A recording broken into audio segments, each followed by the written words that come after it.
beginning of the 21st century, the Umbrella Corporation had become the largest commercial entity in the United States. 9 out of every 10 homes contain its products. Its political and financial influence is felt everywhere. In public, it is the world's leading supplier of computer technology, medical products, and healthcare. Unknown even to its own employees, its massive profits are generated by military technology, genetic experimentation, and viral weaponry.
All right, Martin Cruz, man. How you doing, Martin? So good to have you back on Real Talk Underground, man. Jesus, it's been a year since you were last on.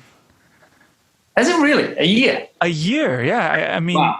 I mean, it's coming up on a year because you were on in last April, so it's coming up on a year. Wow. Crazy, right? How fast time goes by. Oh man, staggering. Dude, it's so good to catch up with you again. How has everything been? How's the family? Great, all good. Yeah, we're back into the school year now. Started up a couple of weeks ago, so we just had our sort of long summer break, which was good. But yeah, everything's ticking along, business as usual. Yeah. Now, as we all know, you're born and raised in Australia. That's where you're tuning in from right now. Is that right? Yeah, not born here. I was born in London. London, excuse me. You're born in London. Moved to Perth, Western Australia when I was 10, and then grew up in Perth, went to drama school in Perth, and then actually went back to London in the end of 1996. And I did Les Miserables in the West End in 97, and then it was out of London that I was cast in Resident Evil because we, as you know, we filmed it in Berlin. In Germany, that's right. One of my good friends is from Germany. She's from Munich. I don't know how far that's from Berlin, but it's a beautiful.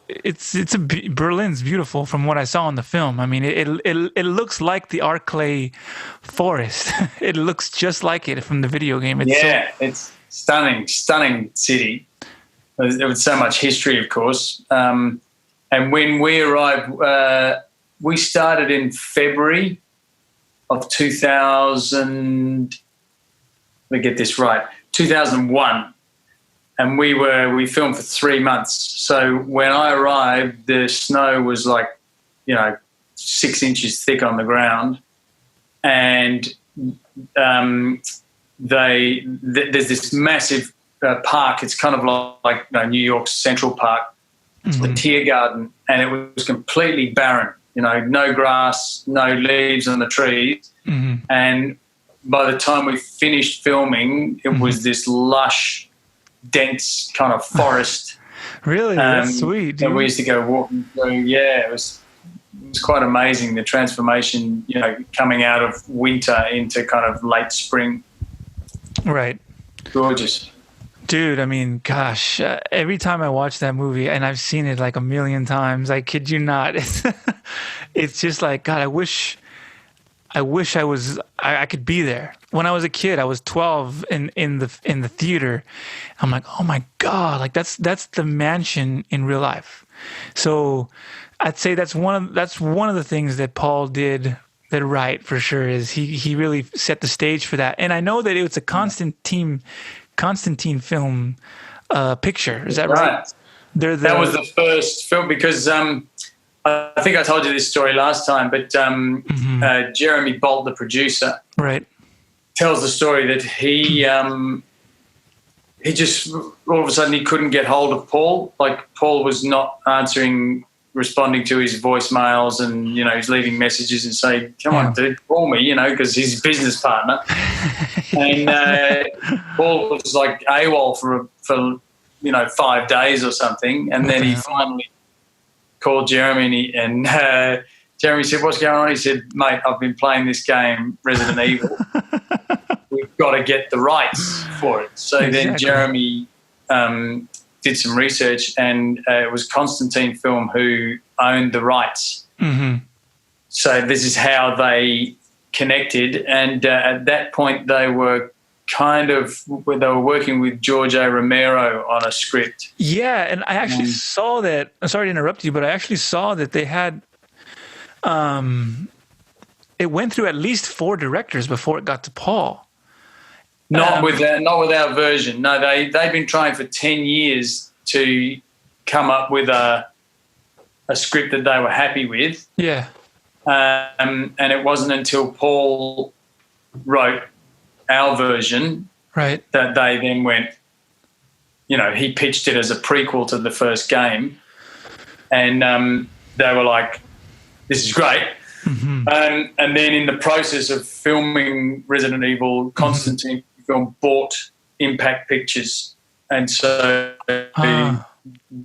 Impact Pictures is a part of Constantine, right? And so all the subsequent movies and everything were made through them. Nice. I'm glad that you're aware of all those important logistics, because most actors are just like, "Oh, I'll be in the movie," but you sound like you are actually well aware of all the dirty work going on underneath. That's good, man. That's good.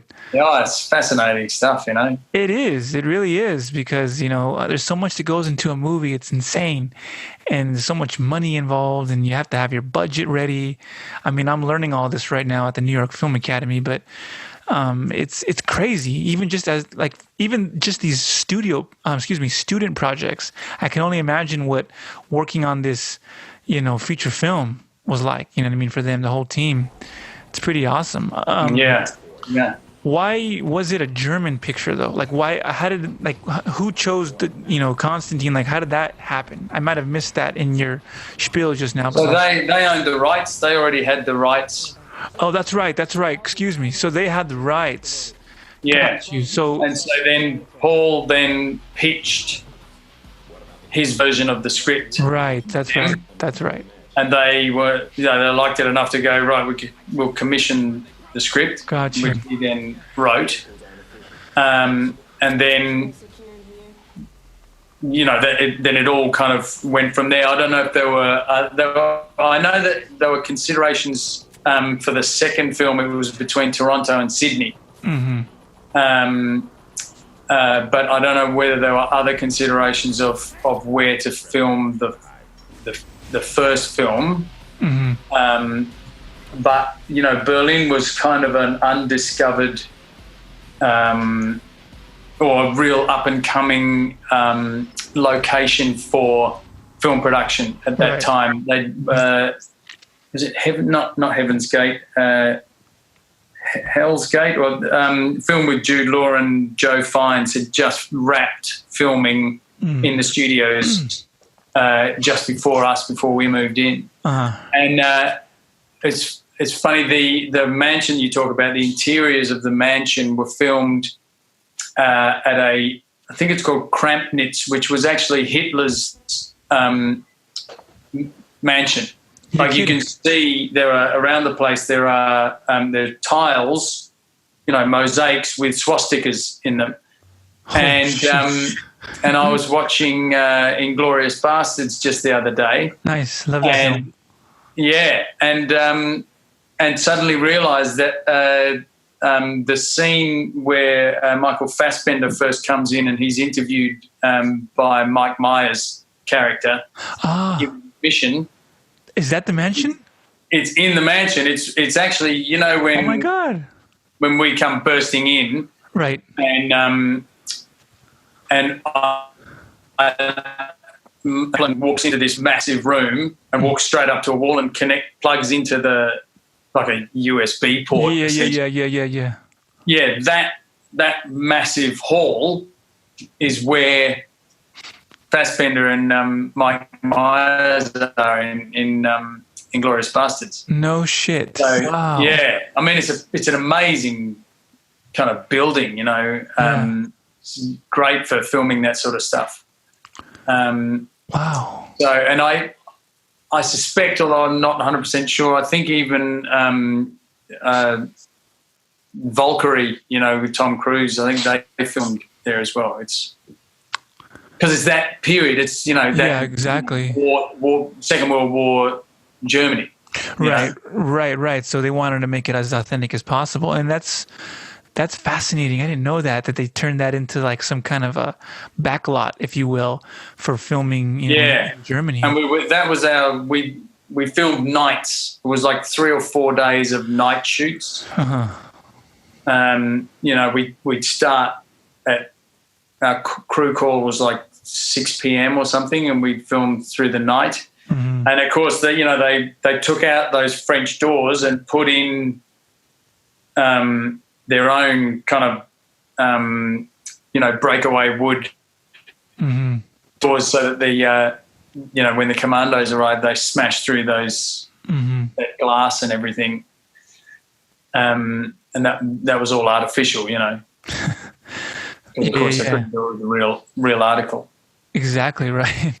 So for the listeners who haven't seen the film, I mean, they've all seen it at this point, who are going to be listening and tuning in, but I want to set the stage for somebody who hasn't. So you guys were essentially an elite force of paramilitary commandos, and you were working for the Umbrella Corporation, and your mission was to investigate the strange lockdown of the Hive being the underground research facility used to test the T-virus. T-virus, of course, being the mutagenic toxin, which has the capacity to turn all living beings into a thirsty monster, a bloodthirsty. So now walk us through that, if you can remember. You were among the soldiers. So what was their mission in the Hive? Were they aware of the risk involved, inherent in such a crazy mission? Well, see, this is the interesting thing. It's not, the Hive was not just for testing the T virus. It was there was all manner of genetic and biogenetic experimentation and kind of creation going on. Which is why you have why the liquor is there and gets out of the of his enclosure or her enclosure or its enclosure, right? And so there's a whole manner of stuff and it's obviously very covert. Right. And so when we enter Dining Hall B, as it's called, Kaplan is as surprised as anyone that it's not a dining hall, because on his map, and basically no one knows more than Kaplan. It was a discussion that I had with Paul at one point, that when we are attacked, when we first encounter the zombies and then manage to run back, when JD gets taken, we run back to the Queen's chamber, the Queen's tunnel. Exactly. And I discussed with Paul the fact that it was very, very important. I no longer had my ARM computer, my RISC computer, because I said if Kaplan has access to a computer, he can do stuff. Right. So we agreed that it needed to get ripped off, by zombies or whatever. I see. And right. so therefore, the only computer that they have access to is the Red Queen. The Red Queen. So they've got no alternative but to turn it back on. Got you. Now, sorry to interrupt you. Hold that thought, though. Now, was Kaplan surprised, you mentioned this, that Dining Hall B wasn't actually a dining hall? Yeah. So, again, we had this kind of discussion with Paul at the beginning. I mean, I made things quite difficult for him to begin with because he poured his heart and soul into this script and obviously written a fantastic script that, as I said, people have been trying for a decade to kind of crack this very successful video game and bring it to the screen, and no one had been able to do it until he sort of came up with this idea. Mm-hmm. And he did numerous drafts. In fact, I did my initial audition in London, as I said, and then the following day they contacted me and said, we want to fly you to Berlin to meet the director and so on. Mm-hmm. And the rest of the cast were already cast. In fact, the morning that I flew to Berlin, it was a Wednesday, I remember, so the day that I flew, the rest of the cast had done a table read. So they were already all there. Right. And with another actor reading Kaplan. Mm-hmm. And I arrived at the hotel in the evening and there was another script. So I'd learnt, and I got there, like 9, 10 o'clock at night. Right. And there was another script waiting for me at the hotel, a new draft, so then I sat up reading that and learning the changes that, I had to make for the job. Because I met Paul first thing the next morning because I had to fly back to London to do this workshop I was doing. Right. And then after that, he was constantly, once I got the part and started work, then I had a one-to-one meeting with him and he wanted to know any questions I had, any changes I thought might be relevant or what have you. Mm-hmm. And I think I said this to you last time that my kind of attitude was that the fans of Resident Evil were kind of going to be like Kaplan. They're going to be, they're big fans because it's the movie's aimed at 14-year-old boys, basically. Yeah. 17 and up. No, it's literally 14 is that right? Was the target audience. Yeah. Oh, okay. It's actually, it's like they work with numbers in Hollywood. They're very lists and blah, blah, blah. And that's who they're aiming at. That's why, they for the film you're talking about. Yeah. Yeah. Okay. And so there's all this contention about, how many swear words you can have in it because they were going to try and go for a, PG rating or whatever. And they finally, it was only later in the piece that they went, no, we're going to go R. Gotcha. Gotcha. Because even though they're aiming at their target audience, are not allowed to go and see R movies. But anyway. Exactly. Yeah. So I kind of felt like Kaplan was the representative of the target audience, that they're essentially going to be geeks. Right. And okay. So Kaplan is like the uber geek. Exactly. And so I straight away started hitting Paul with all these questions, and so he'd say to me, "Okay, so I want you to go up and open the door, and then step back and let the trainers pass through." And I'd say, "Okay, so what am I expecting is on the other side of this door?" Mm-hmm. And he'd say, "You don't know," and I'd be like, "So why am I opening it?" Do you know what I mean? Asking him the hard questions of... Yeah, absolutely. Am I am I thinking, when it says dining hall B, am I thinking, right, bearing in mind that the reason we are here is that this supercomputer has just suddenly gone homicidal. Exactly. And sealed everybody down there. Killed everybody down there. Yeah. And so therefore, right, the sort of massive question mark all the time when we're moving down the Queen's Tunnel after she's lasered everyone. Is she going to come back on? Yeah, right, exactly. Is it going to happen again? Right. So everybody's kind of on edge, like, shit, is she just going to do what she did to the scientists? Is that what's going to happen to us? Yeah. So you really, like when you're working on something like that, you got to keep thinking, bigger picture and the minutia, because you're going, like I told you last time about when we'd made it back to the Queen's Chamber, and we had this discussion in the script of how much ammunition we've got left. Right. And Rain, Michelle Rodriguez's character, lists, I've got this much in the breech. I've got 2 in the breech. 2 clips. 1, well, I forget. Yeah, whatever it is, yeah. And one in the mag. I'm packing a 5-shooter. That's all I've got, and no extra bullets, presumably.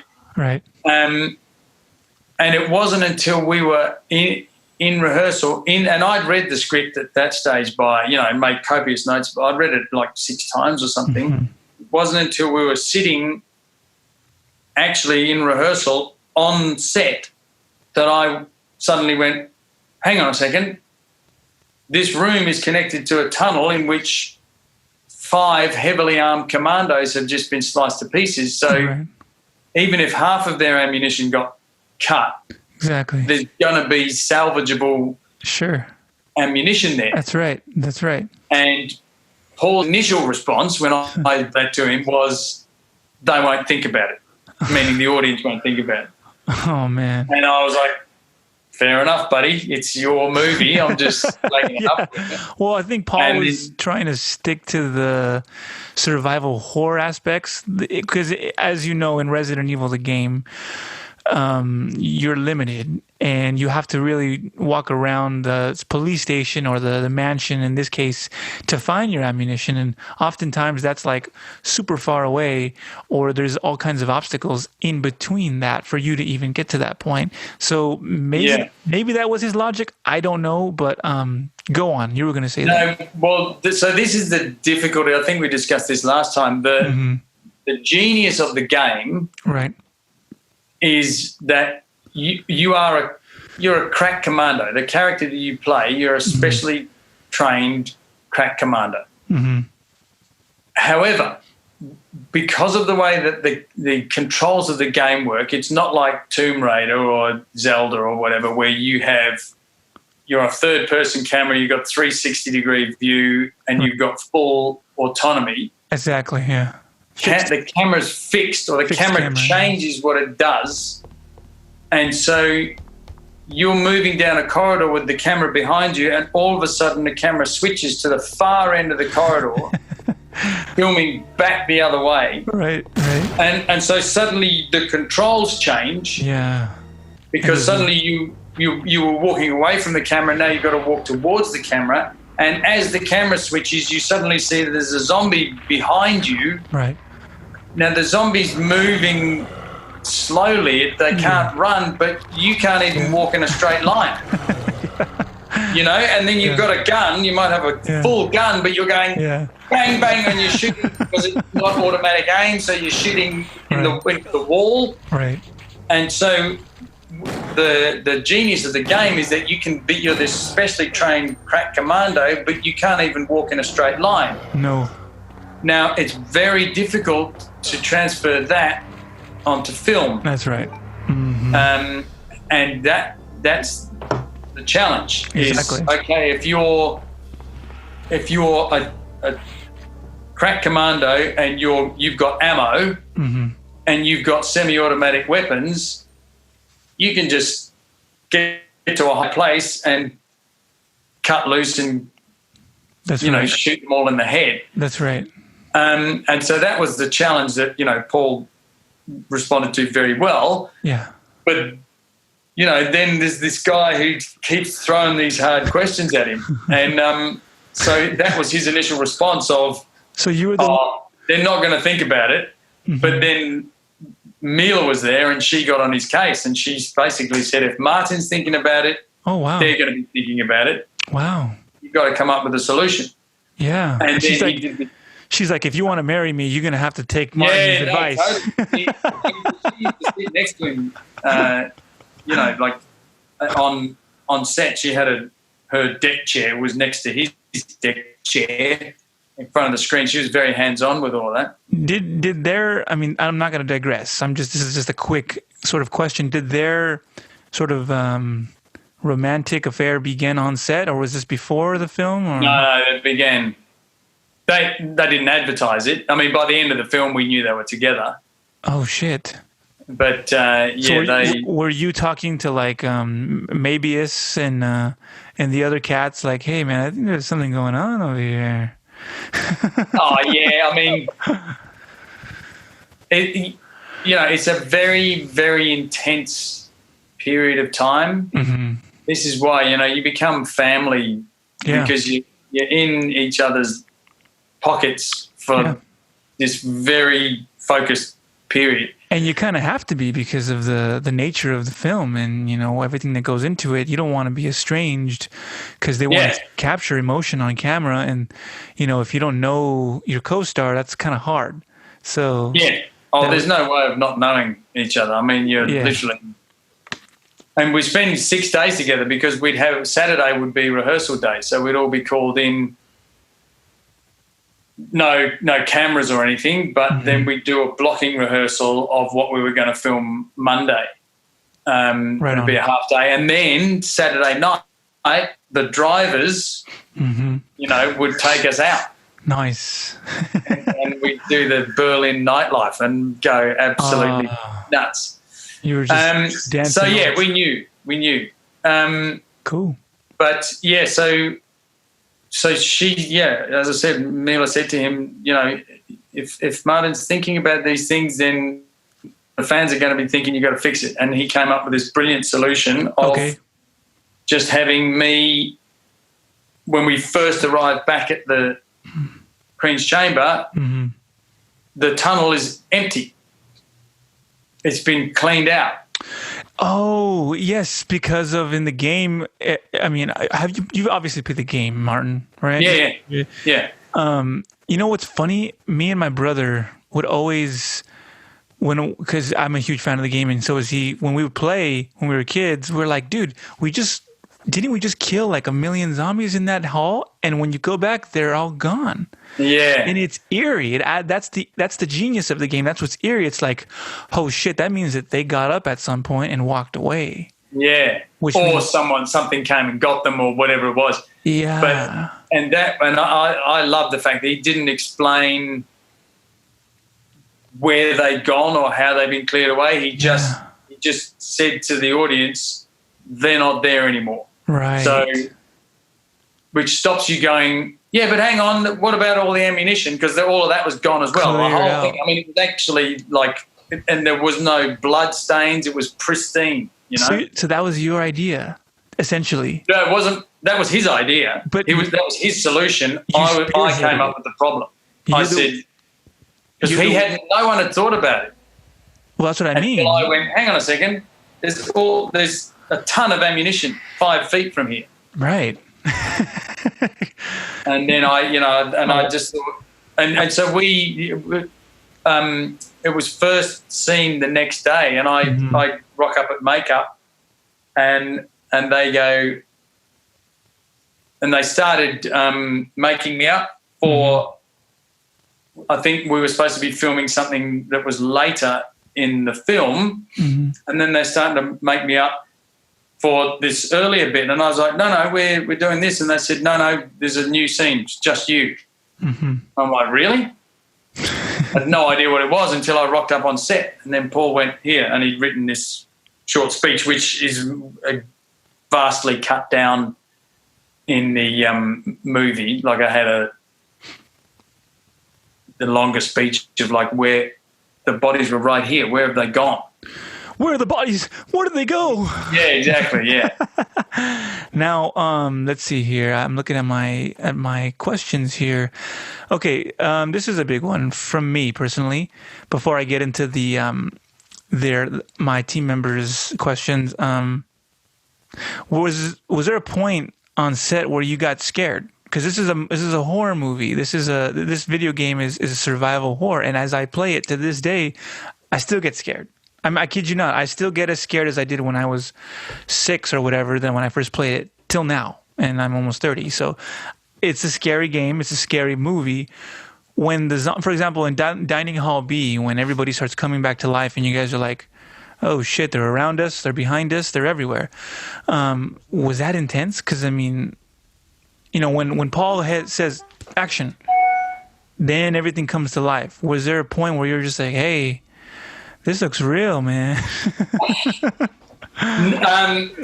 Not in that way. Okay.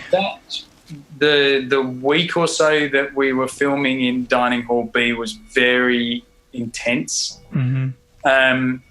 Because the building, we were in the basement of this building, was unfinished. It was like literally a concrete structure of a not a skyscraper, but a tall building, and it was unfinished. And the story that we heard was there'd been some massive, I don't know if it was a massacre or what, but a whole lot of people had died there. Oh shit! in the basement, and so we were underground, right? And the floor was constantly wet, like on purpose. It was very damp, and at least as the actors, we could step out between scenes or whatever and sort of get out in the sunshine and get some fresh air. But the crew, they were in that hole in the ground, for hours. They'd come out for lunch, and they might come out for morning tea, afternoon tea, or whatever. Right. And everybody found it. And the other thing is, there was a lot of gunfire, because that was the first scene where all of the gun firing was happening. Yeah. And so we had, what do you call it? Earpieces. Earplugs. Yeah, earplugs. Earplugs. Yeah. And so it was hard to communicate with each other. Mm-hmm. There was a massive crew, massive cast, because all of the zombies there, all of these extras, and then these loud bangs going on, and everyone was very happy to see the tail end of that location. And it's kind of funny how a film goes through different seasons, so to speak. That you start and everyone's fired up and excited, and blah blah blah. You're doing all the stuff, and then you kind of week 2, week 3, you're bedding in, right, and you really the personalities really start to emerge, and you kind of, and then there might be bits of tension or whatever. Oh, wow. And then invariably there are problems and this, that, and the other thing. And then you kind of hit the midpoint, and invariably that's kind of the hardest bit. And then you start climbing out. Because of all this work involved. What's that? Because of all this work involved, right? Because of all this, and all these things maybe not going the way they should, and just the intense circumstances that you're in, but then you get towards the end of the latter part of the movie, and you've made friends and each other, and in our case, all of a sudden the sun comes out and the birds are singing and the leaves are growing, the snow's gone, and Did it feel like working in a submarine? At times, yeah. Yeah, I bet. At times it did. Because we did a lot of underground, obviously, because we finished the sort of the tail end of the movie was actually the train station. Okay. We started, first day of principal photography was me at the computer in the Queen's Chamber trying to get the door open. Right. And we went through that whole sequence into not the computer room, and then Mila and I ended up in the Queen's Chamber. So the last 2 days of the first week were just Mila and me together. And open the door! Yeah, I am trying. Stay conscious. You're going into shock. Straight away! I am almost there. I'm coming back! Open the door! I'm trying! We're trying harder! It's coming back!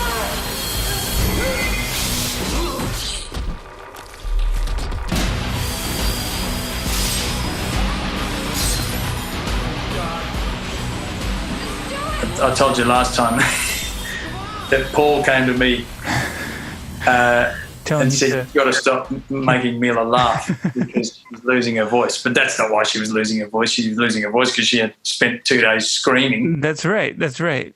So yeah. Can't really blame him. Maybe he was jealous that she probably. Well, you know, mate. So as I mentioned, I have a Facebook group called Team Biohazard. I'm the host of that group as well as this podcast, and I've gathered a couple questions here from some of the members. So this is from the Twitter feed. He goes by the name of Dice Games, and I'm going to go ahead and read off what he asked you. So he said, "So my question," he goes, "I'm a huge Resident Evil fan, and the first movie was my favorite. My question to Martin is, are you a fan of the Resident Evil series? And what was your favorite game / part in the game?" So I've only played the first game. Resident Evil 1. Yeah. Okay. And I think I mentioned last time that I didn't play it until after I'd done the movie. Because of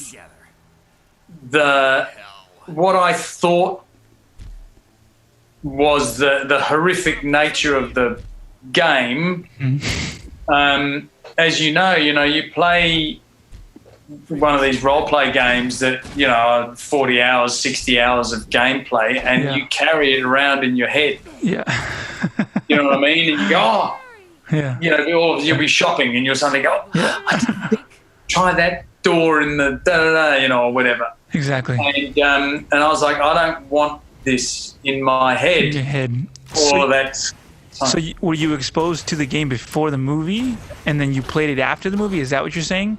Yeah. So I knew of the game. Okay. But it was only after I'd done the movie that I then went, I really should, did firsthand experience, what this is about. And I was absolutely blown away because, at that stage I knew the history of the game. The guy who invented it, the head of Capcom, is like a god in Japan, heralded as an absolute genius. And I understand why now. Right. Totally. And so I thoroughly enjoyed the game once I played it. Right. Were you able to beat it? Because it's a pretty long game. Did you ever get around to beating the full game, or did you remember? I don't think I did because I was in LA at the time, and I think I left LA before I quite finished it. I got a long way. Was it your PlayStation, or was it Michelle's PlayStation that you were playing? I was actually I was living with Jeremy. Oh, you were living with Jeremy? Yeah, in LA. Yeah, in his place. Cool. Yeah, and he actually, for the latter part of that, he was then off doing. He was in the desert So was that Resident Evil? Oh, he 3? was doing Extinction. Yeah, that was in the desert. That was the one set in Las Vegas. Yeah. Yeah. So he was off. He was doing that because I was there for pilot season and auditioning and stuff. Cool. So go ahead. Yeah. So so in terms of my, that's the only part of the series that I really have experienced to any great degree.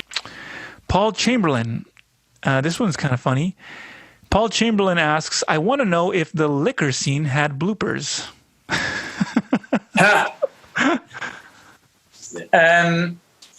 So depending on, I wonder which liquor scene he's talking about. I wonder if he's talking about the scene with you being taken off the train. Right. So, or if any of them had bloopers, I don't know. Yeah. So basically, there were 3. Was it 3? Like there was an actual mechanical liquor, right? That they built with prosthetics, right? And then obviously a CGI version as well. Exactly. And so the scene with me being taken out of the train. The way they constructed that is, first of all, they sewed some fishing line through my shirt. Okay. And they had me. I'm in a safety harness against a blue screen, and the side of the train actually was not there. They constructed this very open kind of train cockpit, and I'm essentially sitting on a box, and I'm attached to this harness, and there's no roof on the train either, okay. And the camera's fixed. So this was like there was the real train, and then it sounds like this was just like done specifically for that scene, right? Yeah, okay. Totally constructed for this. Cool. For this effect. And I told you last time that originally it was going to be in 3 parts, and you were going to see Kaplan die. That's right. But then they, Kaplan's death was the biggest CGI project on the film. Exactly. But by the time they got it, they were kind of they'd blown out the budget a bit, and they realised that they didn't need it. Mm-hmm. Essentially, and they'd dropped me from the roof of the studio against the green screen into a bag. That's when. So you were supposed to kind of sizzle out of control on the tracks. Yeah. So basically you were gonna see the scene or the shot where I get pulled out. And then you were gonna cut to the roof of the train, and the liquor was gonna be sitting on the train holding Kaplan in the chair, with the camera at the back of the train, and then looking at him, and then would throw him towards the camera. Oh, damn. And that's when you'd see me spinning, and then the third shot in miniature was you'd see me hit the wall of the tunnel, mm-hmm. and then the chair would go skidding off down the track. Oh, damn. Showing sparks and everything. But as I said, they decided they didn't need to do that. Yeah. Wow. So they constructed this kind of rudimentary train cockpit specifically for the shot. There was no door. The door is put there in CGI when the actually, they may have done that in a separate shot because the claw comes through the door and rips the door off. Mm-hmm. I can't remember if that was CGI or whatever. But in the shot where you see me taken out, there was no door there. Mm. In fact, there was nothing there. There's just a blue screen, and then there were 3 stunt guys standing on a step ladder. Oh shit! And they've got the other end of the rope. Right. that's attached to my harness. Ah. And then the head stunt coordinator would count down. He'd go, 3, 2, 1. And nice. And so I timed that. And then when he said ein, then on 0, these 3 guys would jump off the stepladder. Das ist gut. Das ist gut. With my rope, yeah. Which would then lift me feet first out of the train, yeah. Out of the train. So James Butler, who was it actually wasn't the stunt coordinator. James Butler was the stunt coordinator. He was an American guy, but it was his German counterpart. German cast, right. So James would then pull which would make my shirt pucker up as though, the liquor was when he bites me or whatever. Right. And so I just had to time it that, it was like 3, 2, 1, so that it looked like I was going for the door. Yeah. And then they just put the liquor in CGI afterwards.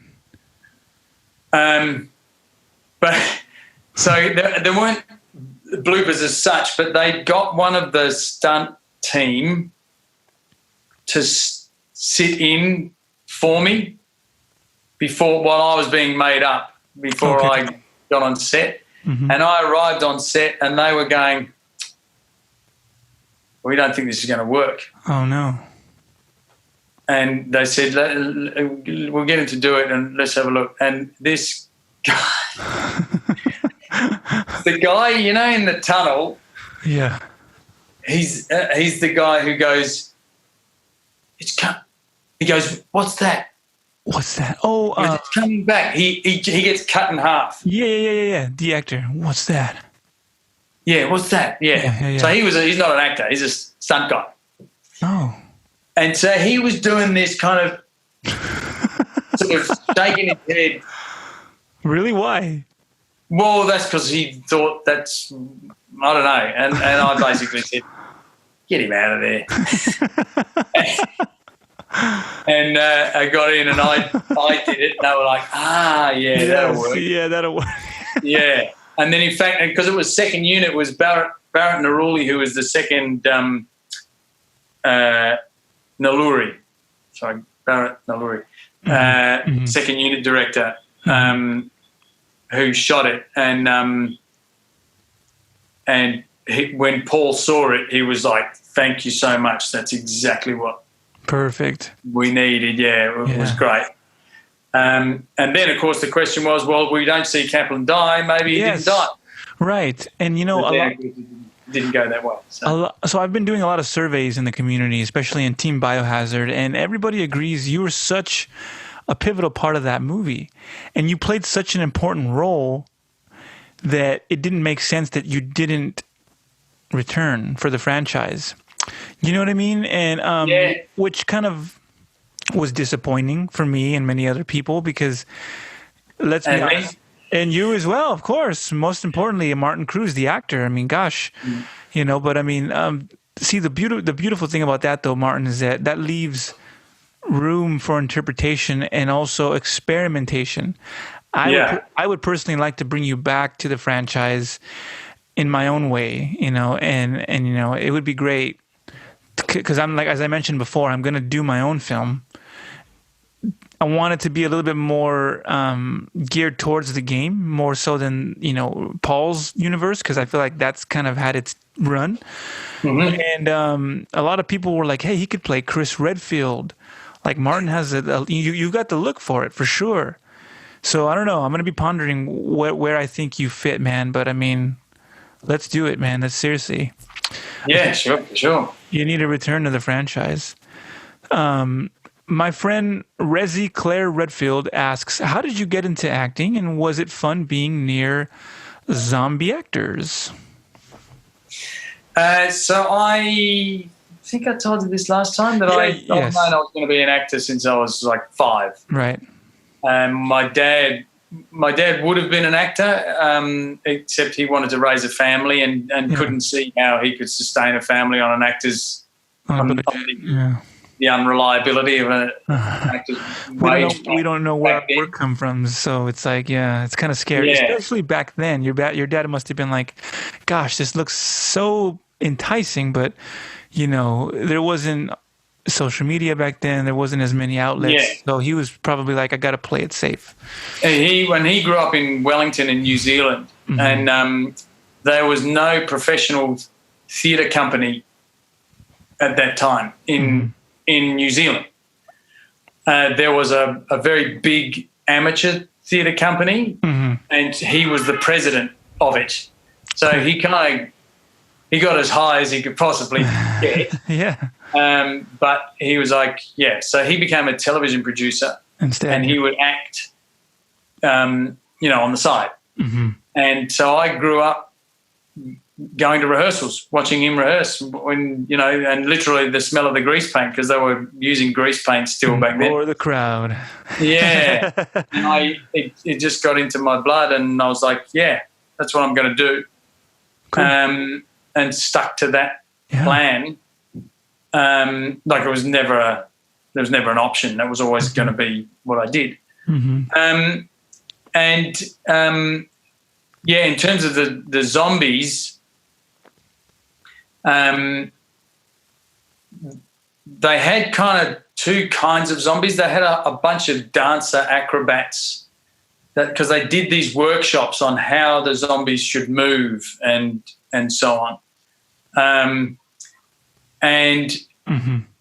There was this one guy, when we were in Dining Hall B, and JD gets taken. Right. And we kind of, Michelle and I go in to try and pry him out. Pull him out, And so, he's that way. Film behind us, the zombies are approaching. Yes. And I swear or something, and I shoot this one guy, and his legs go completely out from under him, and he face plants. Oh shit! On the concrete, and then he gets up, and I think Michelle shoots him, and he does the same thing again. Yes, correct. Yeah, I mean, have a look out for it, because that he was this young guy, stunt man, and he was like, he said because that was all kind of improvised, that whole section. I love that scene, and man. He's like, if you shoot me, aim low, then I'll do this. Right. And that's a concrete floor. There's no padding or anything. And this guy literally goes, he's about 4 feet in the air and goes smack into the ground. Shit. Gets up, does it again. And that was kind of cool, that whole, having them around, and literally their instruction was, if you see one of the guys aim at you and they fire, then you have to take the hit. Yeah, exactly. Go down, do wherever you think you got hit. Yeah. And the thing about my gun was it actually was a functional gun. It had a little sort of metal cross in the barrel, but a projectile would still come out of it. Like the blanks a flame would come out of the end, and stuff.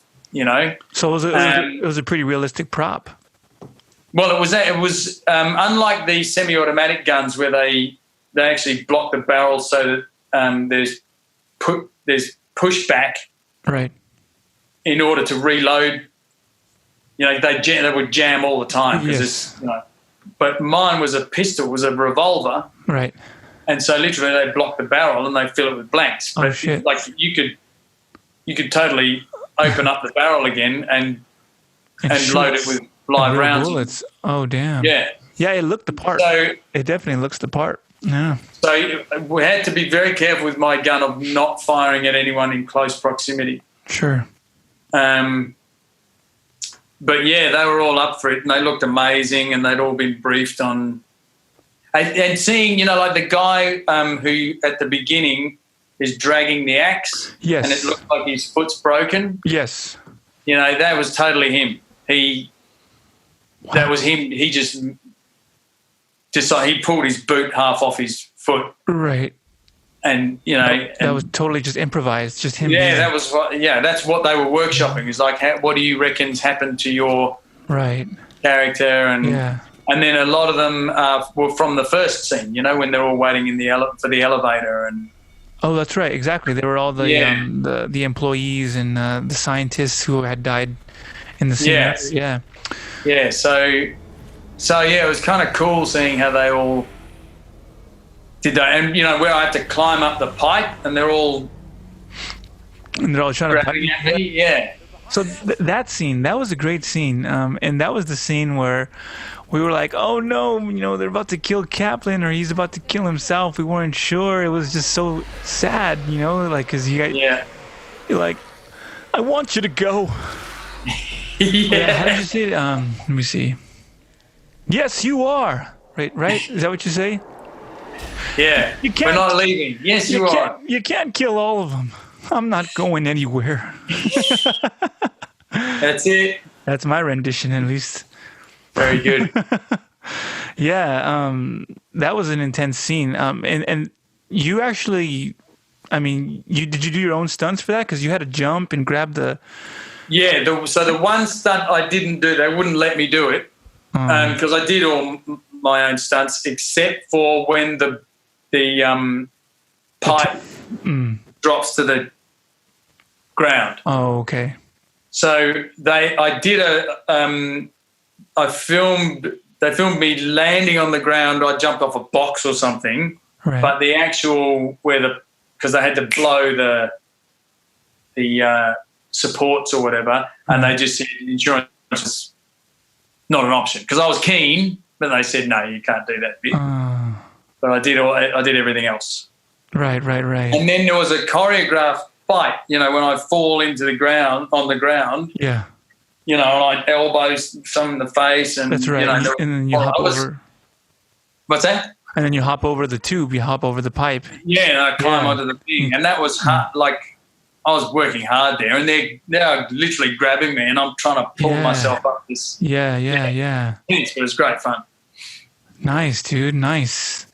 Pretty much everybody questions I've asked. I guess what people really wanted to know more than anything, not even just in my group, but also in the community in general, is if you played the game. And obviously you've played it, just you haven't gone beyond the first one, right? Do you plan? Yeah, I haven't gone beyond the first one. Do you plan on? Do you plan on playing any of the new ones, or do you want to maybe see what the franchise? Because it's still booming. Yes, I know. I see it. You know, it's and not so much the movies right now because, gosh, we don't even really know where the movies are going right now. They said that the dude who directed 47 Meters Down apparently has the rights to now take over his own franchise, but that remains to be seen. So as far as the games though, it's still a booming franchise, and it's only growing, man. Yeah. So what do you think about the future of Resident Evil, and where do you see yourself in it? I mean, game-wise, not having first-hand knowledge of how it's going, but my little boy's into video games now, so I'm down at the video store from time to time, and I go, oh, there's another Resident Evil out, and it's on the bestseller list. They're obviously doing something right. When we did the first movie, because Capcom came out, they were on set. Oh, cool. For the first movie, and the word was then that if the movie was a success, they were then going to liaise with Paul and create the next game in conjunction with the movie, so that there would be a crossover with the characters and the storyline. Right. And I don't know where that fell down. But it didn't happen, Oh, I see. So they wanted to borrow the whole Alice concept and put it into a game, essentially. Yeah, they were definitely talking about that as whether it would be an offshoot, like a... There's a lot of offshoots, actually. There's a ton of them. It could work. Yeah, but it didn't, apparently didn't sort of go that way. So, yeah, and in terms of where I see myself in the franchise... Yeah. Well, would you, let me ask you this. Would you like to be involved in the franchise in either voiceover or maybe in a film? Yeah, for sure. I mean, I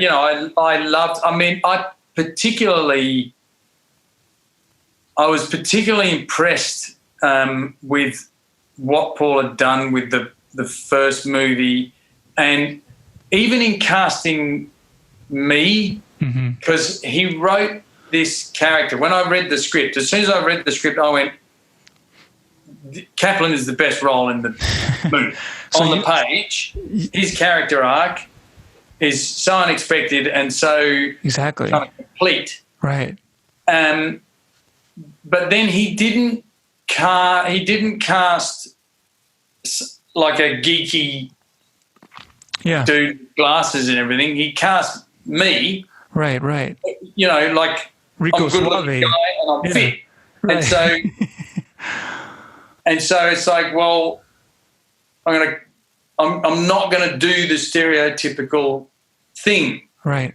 Even though he's got this sort of the potential, like even with Michelle Rodriguez, if you look at Aliens, for example, you've got that tough Puerto Rican girl with the bandana, and everything that comes out of her mouth is a cliche.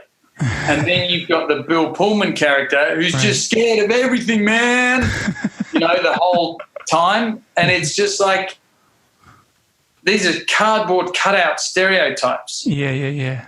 And, Paul had the potential with those characters to make stereotypes, and he totally didn't. That's right.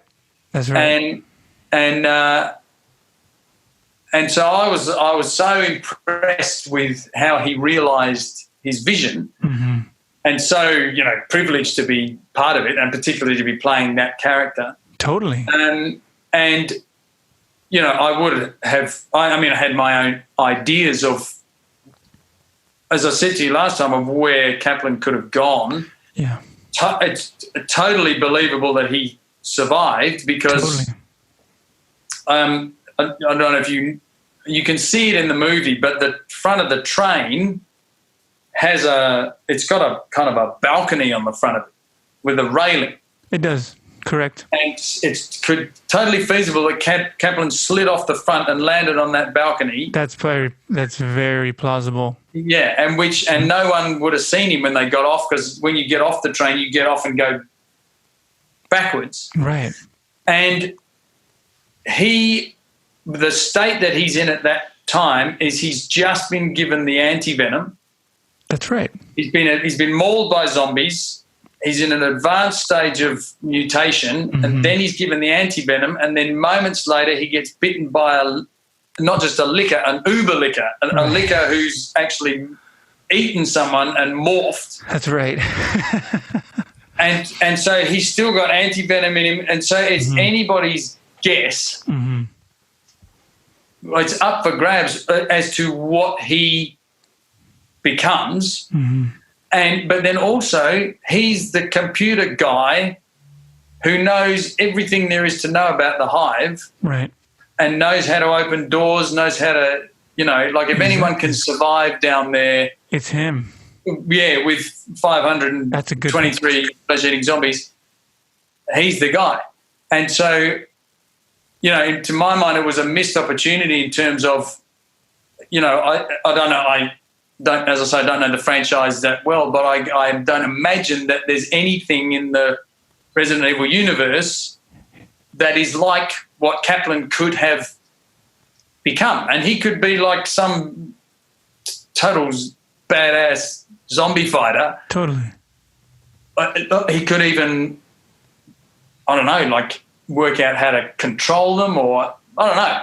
I mean, that's a good. It's all up for grabs. Yeah, because remember at the end when White Umbrella comes and totally kidnaps Mila and Matt after they leave, and they put Matt into the Nemesis program, and then they take Alice and they put her into the Alice program. And that essentially could have been you right then and there. Like, hey, he's in an advanced stage of mutation. He could be of use. He could be what do they call those? He could be a BOW. He could be a bioorganic weapon, because that's what Umbrella does. They make weapons out of living organisms, and you easily could have been that. You know what I mean? Even if you maybe would have lost an arm, they could have still salvaged your character. Like, okay, he can be the tyrant. You could have been the nemesis. You could have been, you name it, man. You could run wild with it, because the sky's the limit with Resident Evil. I mean, that's the point of the franchise. Yeah. William. I mean, the thing is that my thought is more that it's not that they don't get hold of him.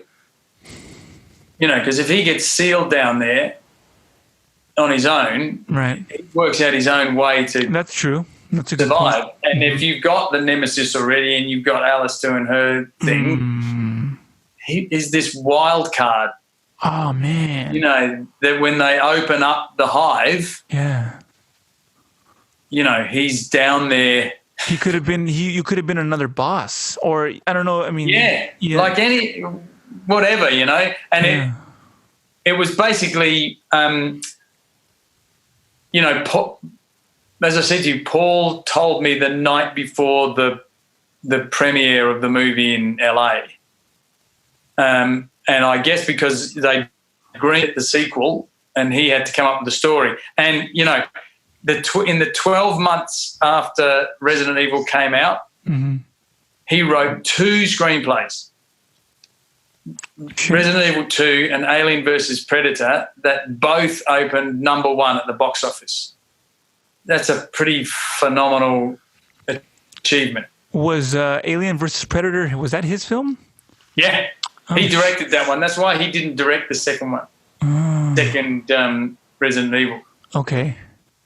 Because he wrote it, but then I see. Alien vs. Predator clashed with Resident Evil 2. So you know, and I feel like, I mean, Paul, I mean, I give him a lot of accolades for doing what he did. He made great films, not even just in the universe of Resident Evil, but also with Mortal Kombat. You know, he really brought it home with that film, because that was so well done.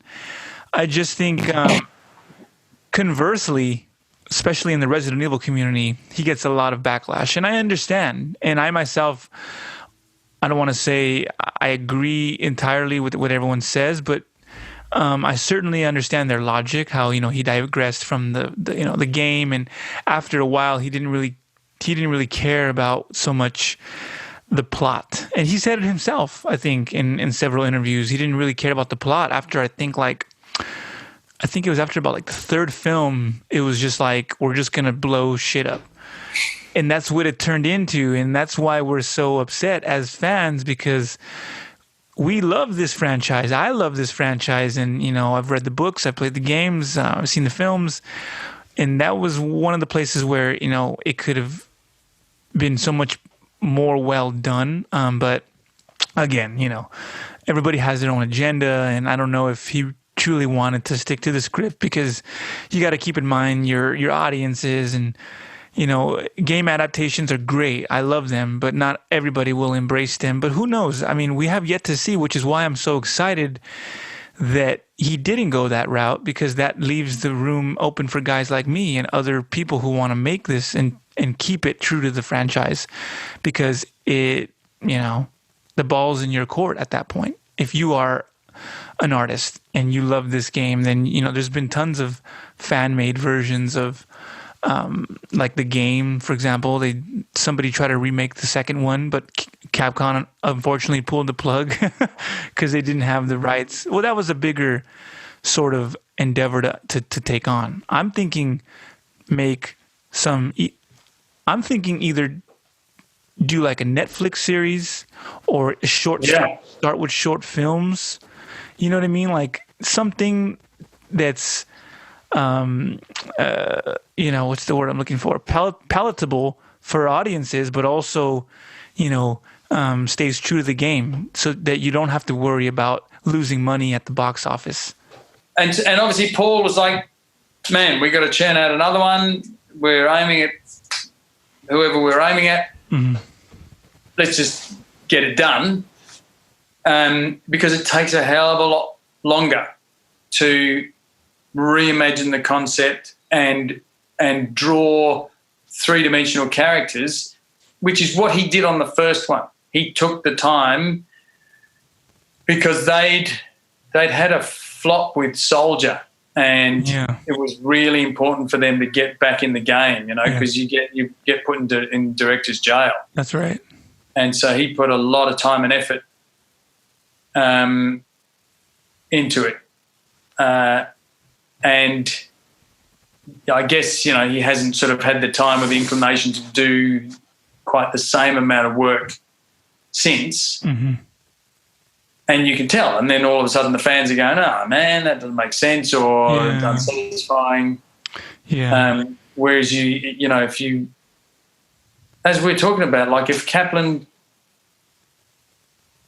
came out, I had an idea of like someone who actually can control the zombies. So you have like a zombie army, because if it's like what happens if half of the planet turns zombie, right?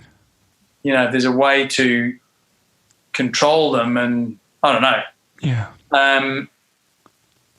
And like, I don't know if you watched Alien versus Predator, but the way he intertwined those two franchises. Yeah. Did you see it? God, that was a long time ago. That was an old film. Yeah. I got to rewatch it. I went round to his house and he pitched me. He had drawn up storyboards and everything. He pitched me the concept, and I was like, man. No wonder they commissioned it. Again, it was another one. They'd been trying for decades to combine those two franchises. And he hit the nail on the head. He hit the nail on the head, and he was like, the Predators grow the aliens to train their young warriors. Gotcha. So he's good he's good with sci-fi, man. There's no question about that. Yeah. The problem is he's just not keen on full-blown adaptations for obvious reasons, what you just described. And that's all right. It just, maybe combine efforts with somebody who is next time if you really want to do a full-blown adaptation, because we will take it. And trust me, the Resident Evil community is huge, man. In my opinion, Martin, it's just as big as Star Wars. It's just not on that level of, in my opinion, dude, because I've been, it's just a lot more underground. Because I still ask people, I still tell people I like Resident Evil, and they're like, oh yeah, that's that one, I forgot, they don't really know, but they know. You know what I mean? It's So it's weird, because it's like it's been around for 25 plus years, but it's as a franchise, but it's crazy how it's still kind of dangerous. You know what I mean? Yeah. It's still at I don't know, it's still in its inception. It's still in its sort of incubating phase. It has a long way to go, and I just hope it goes in the right direction, game-wise for sure. But for movies, man, we have yet to see a good adaptation of the game, and I would like to be the guy behind it. I really would. It's been ever since I saw your movie, man, with the first one, and Paul, that actually inspired me to want to make my own. I'm not kidding you. It really did. And there's no doubt in my mind, especially in a day like now, I would love to get everybody on board who's in love with this game. So like all these fan writers, who a lot of them are my friends actually on Twitter, and people who just love the game, to combine forces and do it for the fans, because it can be done. It really can. And what if it catches wind with either Capcom or some other big studio, and they're like, hey man, this is good stuff. Like, the sky's the limit, Martin. It really is the limit. There's no question in my mind that it can be really successful if you put it into the fans' hands. Yeah. But do you ever it's a big movie, so do you ever find yourself getting stopped on the street like, hey, I remember you from... No, Not so much, not anymore. No. But there was a period when that was happening, though. Yeah. Yeah. And what was that like? I mean, it's nice to, Yeah. people, especially if they like the movie. Yeah. Yeah. Love your work, man, and Yeah. sometimes it's freaky. Oh, really? Yeah, sometimes like if you suddenly find out someone knows who you are, and and they say, "I see you walking around," like, oh, I see. I see what you mean. Like you're being stalked or something. But no, it's great if people appreciate what you do, same as anything, Hey, man, well, I certainly do. And, what are you up to these days? Obviously, I don't know if you're still making any movies or got anything in line. No, not at the moment. I'm writing. I'm doing a lot of writing, and I'm mainly kind of doing. I'm teaching and I'm doing kind of corporate gigs and stuff. Because I sing as well. So you're a great singer. You're an amazing singer. Got a voice on you, man. So kind of doing that to pay the mortgage and auditioning. So do you do workshops in Australia? Or acting workshops? Yeah. And it's your own studio, it's your own kind of thing? So I do various things. Like I teach for a performing arts school, but then I do private work and stuff as well. Whatever, man. I'm writing a book as well, and good on you. You got to duck and weave. Yeah. Keep that art up, Martin. Please keep that art up, and let me know when it comes out. When how can we get in touch with your acting courses and stuff if ever we're in the neighborhood? Yeah. So when I've got one, I'll check it up on Twitter or Facebook, whatever. Okay. Get it out there, and I'll get my website up and running as well. Yeah. Yeah. I'll let you know. Yes, please. Yeah, I would love to maybe even take a course with you one day, man. Because I like to get a piece of everybody's perspective. Because I'm learning the craft. I'm learning the craft of acting as we speak, and it's nice when you can learn from a mentor who you look up to. Yeah. Yeah. Right. So keep me in the loop, and can we hear some Kaplan before we conclude today? Is that possible? Is that at all possible? What did I do last time? I can't remember. Well, maybe I can set it up for you. Let's see. You're in the chamber talking to Mila. So you say something along the lines of, she's a holographic, and then maybe you can maybe I can. She's a holographic representation of the Red Queen, modeled after the head programmer's daughter. Very good, man. Oh, I love it. She was meant to deceive us. Yeah, she'll try. She'll try to deceive us, confuse us. Don't listen to anything she says. She'll do anything to stop us from shutting her down. Please, I implore you. Implore away. Implore away. Oh, man.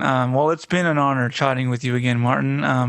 Thank you, buddy. How's everything been with the fires? Is that still going on? Or in fact, we're getting torrential rain. I think it's going to rain for 10 days. So it's great. Thank God. Yeah. In fact, I'm going to, I don't know if it's still necessary, but I'm definitely going to leave a link for the Australian Red Cross in this episode. Man. Yeah, man. So so if the listeners would like to donate whatever you can, the price of a cup of coffee, you can certainly do so, and that will benefit the aid and the relief for Australia. Yeah, because the firefighters are all volunteer, really. Oh, is that right? Oh, man. Yeah, and this is one of the issues is that and these guys are like they're not going to work. They're not earning a wage because they're fighting these fires, and they're not getting paid. Mm-hmm. So, a lot of the stuff is going to kind of help them and their families, because of the sacrifice they're making. Wonderful. Well, as I mentioned, I'm going to go ahead and leave a link to Australian Red Cross in this episode, so you guys will be able to donate anything you'd like, really, straight from this episode. So, Martin, dude, I'm glad you're safe. Thanks, buddy. Continue your amazing work in the arts. Do not stop. You and I have a lot of work to do, okay? Okay. All right, man. Well, thanks again for being on. All right, Robbie. Thanks, mate. Take care. You too. Bullshit that did you act on. Your impossible legal fuck is like a megalomaniacal jab on my jaw. You fucking touch me, I will rip you apart. I'll reach in and take a